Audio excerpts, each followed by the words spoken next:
मैं हूं मुशर्रफ हयात और मैं कक्षा 12 वालों के लिए भौतिक विज्ञान का पहला चैप्टर का तीसरा पार्ट लेकर के आया हूं। 2 पार्ट आप लोग पढ़ चुके हैं और तीसरा पार्ट आज शुरू होता है, जिसमें हमें 3 चीज़ों पर बात करनी है। पहला चैप्टर है आपका स्थिर वैद्युत आवेश और वैद्युत क्षेत्र भौतिक विज्ञान का कक्षा 12 वालों के लिए, जिसमें से 2 पार्ट हो चुके हैं। तीसरा पार्ट आज स्टार्ट करते हैं। चलिए देखते हैं 3 चीज़ें। इनमें 3 चीज़ें कौन कौन सी हैं। पहला है आपका वैद्युत द्विध्रुव क्या कहलाता है, इसको हम कैसे एक्सप्लेन करेंगे, कैसे डिफाइन करेंगे। दूसरा उसी से संबंधित एक कॉन्सेप्ट होता है, वो होता है आपका वैद्युत द्विध्रुव आघूर्ण क्या होता है, इसकी परिभाषा हम समझेंगे। और फिर इसी वैद्युत द्विध्रुव को जब हम एक समान वैद्युत क्षेत्र में रखते हैं तो उस पर किस तरीके से बल युग्म का आघूर्ण कार्य करता है और वो कितना होता है और उसकी कंडीशन क्या होती है। तो हम ये देखते हैं कि अगर 2 आवेश परिमाण में समान होना चाहिए लेकिन प्रकृति में विपरीत हो। प्रकृति में विपरीत होने का तात्पर्य यह है कि एक आवेश धनात्मक हो तो दूसरा आवेश ऋणात्मक होगा।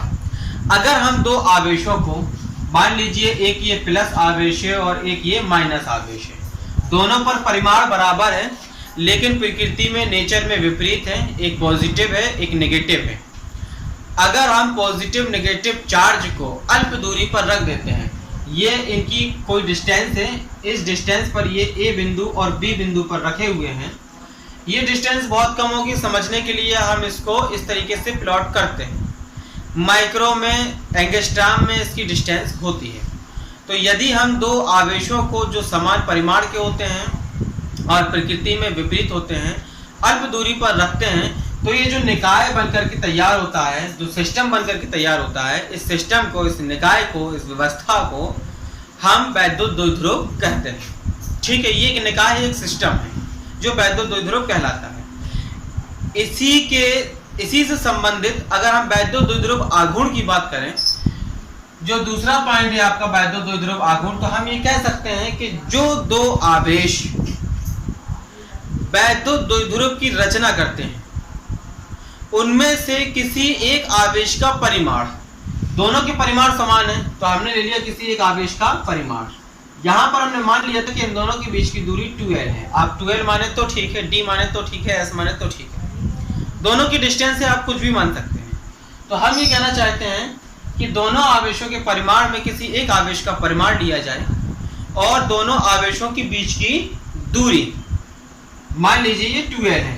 इन दोनों के गुणनफल को, किसी एक आवेश के परिमाण और दोनों आवेशों के बीच की दूरी के गुणनफल को वैद्युत द्विध्रुव आघूर्ण कहते हैं। वैद्युत द्विध्रुव आघूर्ण को स्मॉल p से व्यक्त करते हैं। इसके ऊपर हम वेक्टर लगा देते हैं, वेक्टर इसलिए लगा देते हैं क्योंकि ये सदिश राशि होती है। हम ये जानना चाहते हैं कि वैद्युत द्विध्रुव आघूर्ण का कौन सा ऐसा एग्जाम्पल है जिससे हम ये कह सकते हैं कि ये वैद्युत द्विध्रुव आघूर्ण या वैद्युत द्विध्रुव की रचना करता है। जैसे आपके पास में HCl होता है, हाइड्रोक्लोरिक अम्ल, ये वैद्युत द्विध्रुव की रचना करता है। जल H2O, ये भी वैद्युत द्विध्रुव सिस्टम की निकाय की रचना करता है। अगर हम बात करें अमोनिया NH3, तो ये भी वैद्युत द्विध्रुव की रचना करता है। वैद्युत द्विध्रुव की रचना के लिए हमको ये समझना था कि एक तरफ पॉजिटिव चार्ज होगा, एक तरफ नेगेटिव चार्ज होगा, दोनों अल्प दूरी पर होंगे, उस सिस्टम को वैद्युत द्विध्रुव कहेंगे। यही हमारी बात थी। अगर यही हमारी बात है तो हम HCl पर आते हैं। HCl पर आने के बाद हम ये देखते हैं कि जब इसको तोड़ते हैं तो ये टूटता है H+ आयन और Cl- आयन में, यानी हाइड्रोजन आयन और क्लोरीन आयन। हाइड्रोजन पर एक पॉजिटिव चार्ज है और क्लोरीन पर एक नेगेटिव चार्ज है। ये अल्प दूरी पर रखे हुए हैं। अल्प दूरी इनकी जो बीच की दूरी होती है, अगर हम 12 की बात करें तो होता है 0.1 एंगस्ट्रॉम। 0.1 एंगस्ट्रॉम का तात्पर्य हो गया आपका 10⁻⁻11 मीटर। अब इतने छोटे डिस्टेंस पे ये दोनों H और Cl बंधे हुए होते हैं। तो इस तरीके से हम H2O को भी तोड़ सकते हैं। H और H2O आपको क्या टूटता है, कोई बात नहीं। हम H2O को भी तोड़ सकते हैं। H2O को तोड़ने का तात्पर्य है कि H धनायन में टूटेगा और OH ऋणायन में टूटेगा, यानी हाइड्रोजन आयन और हाइड्रोक्सी आयन में टूटेगा। इनकी भी अल्प डिस्टेंस होती है एंगस्ट्रॉम में। तो इस तरीके से हम बोल सकते हैं कि HCl, H2O या NH3 ये सब जो भी हैं ये वैद्युत द्विध्रुव की रचना करते हैं। अब इसके बढ़ते क्रम में अगर हम बात करें तीसरा जो आपके पास में पॉइंट था वो था आपके पास में कि अगर हम एक समान वैद्युत क्षेत्र में एक वैद्युत द्विध्रुव को रखें तो उस पर बल युग्म का आघूर्ण कार्य करता है। मान लीजिए थोड़ी देर के लिए कि ये एक आपका एक समान वैद्युत क्षेत्र है, ठीक है, ये हमने रचना कर दी है एक समान वैद्युत क्षेत्र की। ये एक समान वैद्युत क्षेत्र कैपिटल ई हो गया आपके पास में, ठीक।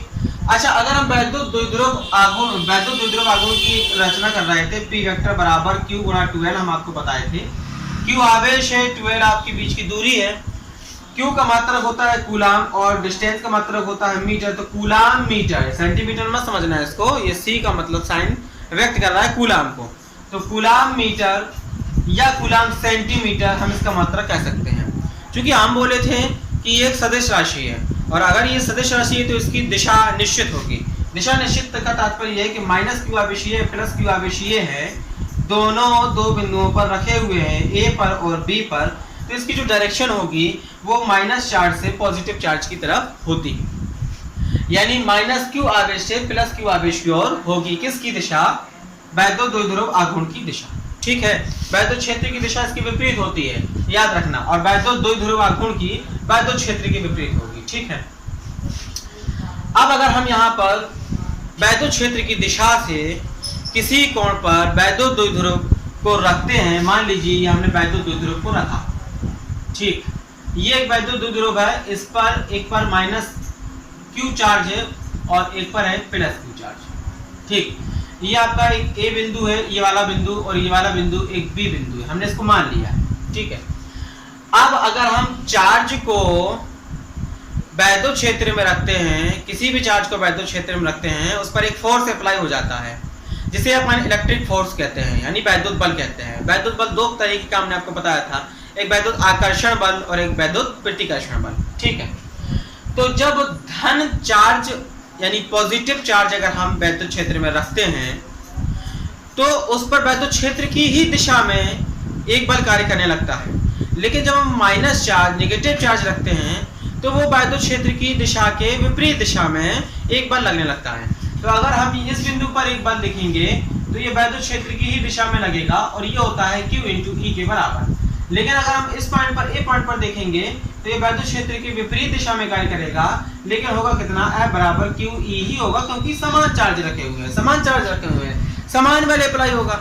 अब समान बल अप्लाई हो रहा है तो ठीक है, आपका QE के बराबर हो रहा है, दोनों पर परिमाण समान है, लेकिन दिशाएं क्या है? विपरीत हैं। एक की वैद्युत क्षेत्र की दिशा में है और दूसरी की वैद्युत क्षेत्र के विपरीत दिशा में है। दोनों समांतर हैं, परिमाण में समान हैं, लेकिन दिशा में विपरीत हैं, ठीक है। इस पर हम एक लंब डाल देते हैं, यानी दोनों बलों की जो क्रिया रेखा है उसकी लंबवत दूरी हो गई आपकी, ठीक। तो ये मान लिया एक सी बिंदु हो गया और ये वैद्युत क्षेत्र की दिशा से थीटा कोण पर रखा हुआ है, ठीक। तो ABC एक राइट ट्रायंगल यानी समकोण त्रिभुज बन गया। अब अगर ये समकोण त्रिभुज बन गया तो इसमें हम साइन थीटा लगा दें तो साइन थीटा बराबर जानते हैं आप लंब बटे कर्ण होता है, और थीटा के सामने की भुजा लंब कहलाएगी, तो ये BC बटे और कर्ण हो जाएगा आपका AB। अभी देखेंगे कि BC कितना है, तो BC का तो पता नहीं है, तो BC अपन निकालेंगे, और AC जो है आपका वो अभी हमने आपको बताया था जो वैद्युत द्विध्रुव होता है उन दोनों में जो आवेश होते हैं उनके बीच की डिस्टेंस को हम 2l मान लेते हैं, तो ये हो गया आपका कितना? 2l। तो BC बराबर आपको कितना निकलेगा? अगर हम मल्टीप्लाई करेंगे, क्रॉस मल्टीप्लाई, तो 2l sin थीटा आ जाएगा। BC का मान निकाल दिए, छोड़ दिया हम इसको, ठीक है। अब हम ये कह रहे थे कि वैद्युत द्विध्रुव पर एक बल युग्म कार्य करने लगता है। तो हमने ये देखा कि जब हम वैद्युत द्विध्रुव को रखते हैं एक समान वैद्युत क्षेत्र में तो दोनों पॉइंट पर बल आरोपित हो जाता है। जब ये बल आरोपित हो जाता है तो चूंकि ये दोनों दिशाओं में बल आरोपित हो रहा है तो ये एक बल युग्म बना लेगा, और ये जो बल युग्म होता है तो ये बल युग्म वैद्युत द्विध्रुव को वैद्युत क्षेत्र की दिशा में लाने का प्रयत्न करता है, वैद्युत क्षेत्र में लाने का प्रयत्न करता है। इसी वैद्युत द्विध्रुव आघूर्ण को हम प्रत्यानयन बल युग्म का आघूर्ण कहते हैं, जिसे हम टॉ से व्यक्त करते हैं। ये टॉ आपने साइंस सुना होगा, पढ़ा होगा, देखा होगा। इसको हम वैद्युत बल युग्म का आघूर्ण कहते हैं या प्रत्यानयन बल युग्म का आघूर्ण कहते हैं। तो प्रत्यानयन बल युग्म के आघूर्ण के लिए अगर हम टॉ बराबर देखें तो होता है बल, ठीक है, किसी बिंदु पर लगने वाला बल और दोनों बलों की क्रिया रेखा की लंबवत दूरी, ये लंबवत दूरी आपकी BC थी। तो ये हो गया BC और ये आपका बल था जो कि था आपके पास में F। अब चूंकि बल का जो परिमाण हम निकाले थे वो निकाले थे F बराबर Q इंटू E। तो यहाँ पर हम पुटअप करेंगे Q इंटू E, ठीक है। और BC हम निकाल चुके थे पहले से 2L साइन थीटा, तो ये हो गया आपका 2L साइन थीटा, ठीक है। अगर आपको ऐसा लगता है कि जो सर हैं ये बहुत फास्ट पढ़ा रहे हैं तो कमेंट्स कर सकते हैं वीडियो में और बता सकते हैं कि थोड़ा और स्लो मोशन कर लें, तो हम वो भी आपको कर सकते हैं, बताएंगे ज़रूर। आपको कैसा लग रहा है, कैसा फील हो रहा है, जैसा भी फील हो रहा है कमेंट बॉक्स में बताएं, उसको और भी अच्छा किया जा सकता है, ठीक है। तो ध्यान रखिएगा। तो Q into 2L sine theta ही हो गया। अब हम क्या पढ़े थे कि जो आपका वैद्युत द्विध्रुव आघूर्ण था P वेक्टर वो था Q गुणा 2L। तो क्यों ना हम एक राशि Q गुणा 2L फाइंड कर लेते हैं। तो यहाँ पर हमें Q भी मिल रहा है, 2L भी मिल रहा है, हम इसको एक साइड में लिख लेंगे। बचा कुचा भैया क्या था, E था साइन थीटा था, बेचारे को अलग कर दिया, कौनो दिक्कत तो नहीं ना, ठीक। तो टो बराबर हो गया आपका Q गुणा 2L into E sine theta. अब आपको ये पता है कि Q गुणा 2L बराबर हम पहले से निकाले बैठे थे क्या, वैद्युत द्विध्रुव आघूर्ण, जिसको अपन व्यक्त कर रहे थे P से। तो इस को हम हटा कर यहाँ पर क्या लिख देंगे P इंटू E, और ये वेक्टर अभी नहीं लगाते हैं, ठीक है, अच्छा नहीं लग रहा, बाद में लगा देंगे, साइन थीटा। तो ये आपका वैद्युत बल युग्म का आघूर्ण जो निकल करके आया वो क्या आया, टो बराबर P साइन थीटा। कक्षा 11 में पढ़े होंगे ना सदिश विश्लेषण। सदिश विश्लेषण में एक वेक्टर प्रोडक्ट होता है और वेक्टर प्रोडक्ट क्या कहता है, ये कहता है A cross B is equal to AB sine theta. Clear है। तो अगर हम साइन थीटा की वैल्यू अलग करते हैं तो दोनों जो क्वांटिटी होती हैं वो वेक्टर प्रोडक्ट के फॉर्म में आ जाती हैं। तो इसको अगर हम सदिश रूप में लिखें, यहाँ पर हम लिख सकते हैं कि अगर हम इसका सदिश रूप लिखेंगे तो सदिश रूप टॉ वेक्टर बराबर क्या हो जाएगा, P vector cross E vector. Clear है, ये बात समझ आ गई। तो आपको निकल के आ गया बल युग्म का आघूर्ण, ठीक। और अगर बोरियत महसूस हो रही हो ना तो पॉज कर लो वीडियो और 2 मिनट के लिए रिलैक्स हो जाओ और फिर से देखना चालू कर दो, बढ़िया फ्रेश मन हो जाएगा, है, टेंशन वाली कोई बात नहीं, ठीक। अब हम इसकी कंडीशन देख लेते हैं। तो कंडीशन आपके पास में क्या है, चले देखते हैं। भाई जब हम कोई क्वांटिटी निकालेंगे, कोई फॉर्मूला अप्लाई करेंगे तो कुछ तो कंडीशन देखेंगे, ये थोड़ी ना है कि डेरिवेशन कर लिया और उसको निपटा के चले गए, तो ऐसा तो करेंगे नहीं, करेंगे थोड़ा बहुत आगे पीछे भी देखेंगे, नमक मिर्च ना कैसे काम बनेगा।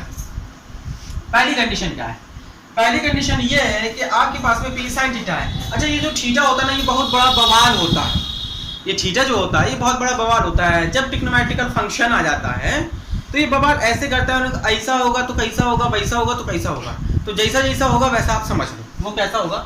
हमने यहाँ पे थीटा कोण पर रखा था, वैद्युत द्विध्रुव को थीटा कोण पर रखा है।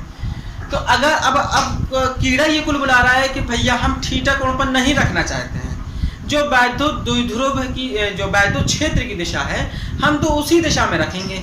तो क्या होगा, नहीं भैया हम थीटा कोण पर नहीं रखेंगे, हम तो सीधा खड़ा रखेंगे, इसको खड़ा रखें, आप लेटाएं बैठाएं कैसा भी करें, कंडीशन समझ लें, तो जैसा मन करे वैसा आप रखते रहें। जैसे हमने कहा नहीं भैया हमको लेटाना है, लेटाने का मतलब क्या है, वैद्युत क्षेत्र की ही दिशा में रखना है।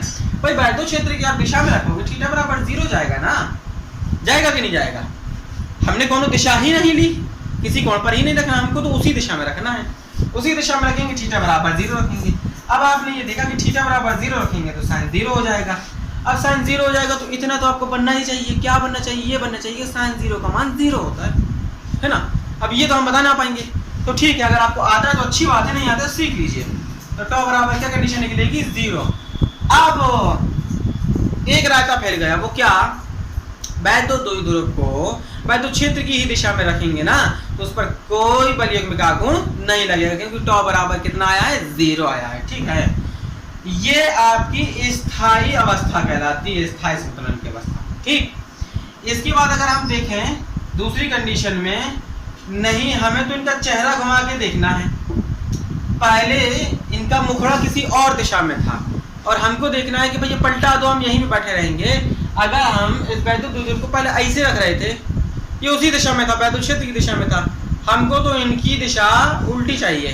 उल्टी का मतलब क्या हो गया, यहाँ से देखो ये रहा 90 और ये रहा 180, 180 पे घुमा दिए ना, तो 180 पे घुमाएंगे तो साइन 180 और साइन 180 का मान 0 होता है। तो यहाँ पे भी बल युग्म का आघूर्ण नहीं लगेगा, हालांकि दिशा उसकी विपरीत हो जाएगी। ये कहलाती है अस्थायी संतुलन की अवस्था। ठीक है, ये अस्थायी संतुलन कहलाएगा। तीसरी कंडीशन भी देख लेते हैं। हम तो खड़ा रखना चाहते हैं, मतलब कि अपनी भाषा में कहें तो खड़ा रखना चाहते हैं, नहीं तो इसको हम कहते हैं लंबवत दिशा, यानी वैद्युत क्षेत्र की दिशा के लंबवत अगर हम रखेंगे तो लंबवत की कहानी होती है 90 की।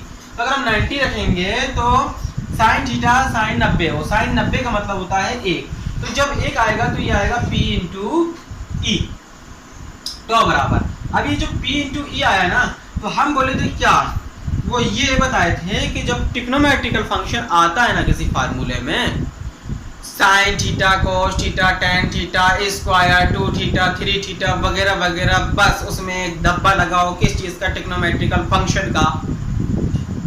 सेपरेट ट्रिग्नोमेट्रिकल फंक्शन अगर कोई है और उसका ओवरऑल वैल्यू 1 हो जाता है, यानी साइन थीटा की वैल्यू क्या हो जाता है, 1 हो जाता है, तो वो जिस क्वांटिटी को रिप्रेजेंट करता है, मतलब बल युग्म के आघूर्ण को व्यक्त कर रहा था P के साथ संबंध बना करके, तो जिस क्वांटिटी को रिप्रेजेंट करता है वो क्वांटिटी मैक्सिमम हो जाती है। तो इसका मतलब क्या हुआ कि टॉ मैक्सिमम, यानी बल युग्म का अधिकतम मान P होगा। कब होगा, जब वैद्युत द्विध्रुव को लंबवत रख दिया जाएगा। तो एक कंडीशन ये समझ में आई कि जब वैद्युत द्विध्रुव को लंबवत रख दिया जाता है ना, तो बल युग्म का आघूर्ण सबसे ज्यादा होता है, सबसे अधिक होता है। इससे ज्यादा अधिक किसी भी कंडीशन में नहीं हो सकता। बढ़िया समझ में आया हो तो बता देना अच्छी तरीके से, और बाकी की वीडियो फिर चौथा पार्ट देंगे आपको बाद में। तब तक हंसते रहिए, मुस्कुराते रहिए, स्वस्थ रहिए, घर पर रहिए।